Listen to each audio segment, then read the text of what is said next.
Hey, good morning, friends. This is Pastor Tim. I hope you're doing well. I just noticed that I want to do a brief Bible study with you. We are having our regular Bible studies on Mondays at 12 p.m.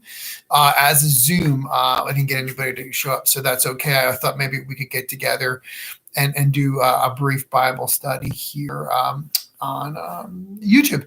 And then this would be something that you could think about and care about and review and have time with.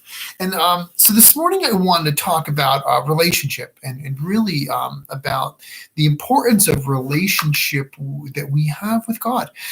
And our time in Bible study, our time in community, our time in communion really focuses on that relationship. It's a relationship with one another, our relationship with God, how all those things intertwine and interconnect and help us to have a deeper, richer, more meaningful life. An interior life about feeling confident and cared for and loved ourselves, a deeper, more meaningful life with God, recognizing when God calls upon our hearts, calls upon our lives, calls upon our beings to do things. The last piece, of course, is in reference to the sense that our relationship with other people, how we demonstrate our faith is how we, what we're doing as we live our lives with other people. And so I wanted to have that as our start off point today when it comes to our Bible study. And so today's Bible study, we're going to touch base with, or we're going to be praying about and thinking about and kind of dissecting a little bit, if you will, the prophet Isaiah. And so I'm going to read from you Isaiah today. It's Isaiah chapter 60, verses 1 through 3. And it goes and it reads this way. It says, "Arise, shine, for your light has come. The glory of the Lord has dawned upon you. Though darkness covers the earth and thick clouds the peoples, upon you the Lord will dawn, and over you his glory will be seen. Nations shall walk by your light, kings by the radiance of your dawning." And so it's just these three verses in chapter 60 that I want to talk about. First and foremost, there is this arise. So we hear arise when we wake up in the morning. So arise, be awakened, right? So this is where it comes from. And arise also means an awareness that you're supposed to draw your attention to something else. In the morning, if we can imagine the most perfect world, we arise to the dawning of the sun, right? We turn our attention to that. Isaiah is written in a time that, people don't have digital clocks. Their phone alarms don't go off.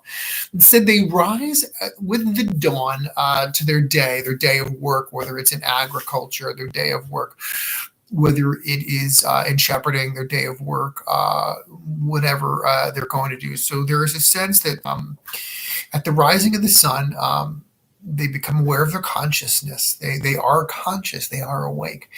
And this is very important because when we read the Bible, it calls us to a consciousness. Maybe we don't have a consciousness before, but this is a consciousness that really ultimately focuses on us. Who are we in the consciousness of ourselves, of our lives, and our relationship with God? So that's the first piece.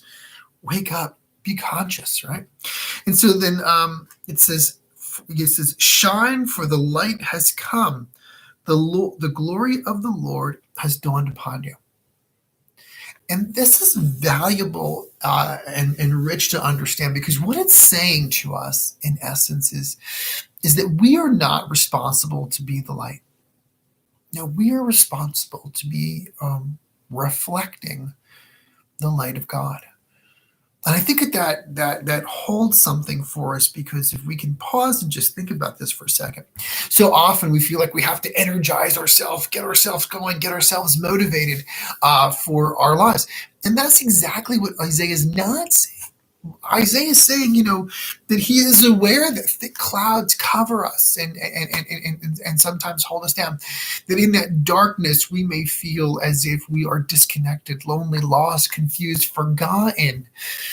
Um, but he's saying that he is aware of that. He is aware of our trials and our tribulations. God is aware of our trials and tribulations, and God's answer to that is to turn God's light onto us. And for us to reflect that, to be aware that this source is beyond us, yet within us. When we look at a mirror, the image is beyond us and within us. We see ourselves, but we see ourselves somewhere else. And this is exactly what Isaiah is trying to tell us, is that God is reflecting God onto us. And this light shines. And he says that if we allow ourselves to be conscious, to be aware, to be awake to this, to arise, then we are called in a very deep and meaningful way to walk by that light and let it be radiant in the kingdom.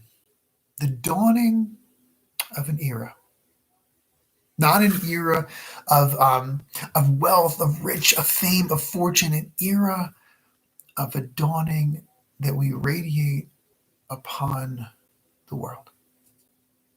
And I feel as if we could pull Isaiah's words into the 21st century, they would be words of trying to demonstrate and communicate God's holy love to the leaders of the world. And that we are called as students and faculty, staff, and community members to find those people who we need to radiate God's love to. We need to communicate to other people, to leaders. He says, your nation shall walk by your light, kings by the radiance of your dawn. That your goodness, that your wholeness, that your holiness is super valuable in the world. And so this morning, I invite you to pause and be prayerful of your radiance, to be aware of the ever-present dawning, the ever-present sense to arise to the light of God. Let that warmth glow within you and glow beyond you. Let your radiance be the light that shines on nations, on peoples, and on the world. This day, I invite you, or during this week, to keep on looking at Isaiah 61 through 3. Keep on looking at that 60th chapter of Isaiah. Look at that first through third verses and see how it calls on you to live your life at this moment. I wish you the very best. God bless you. Stay golden.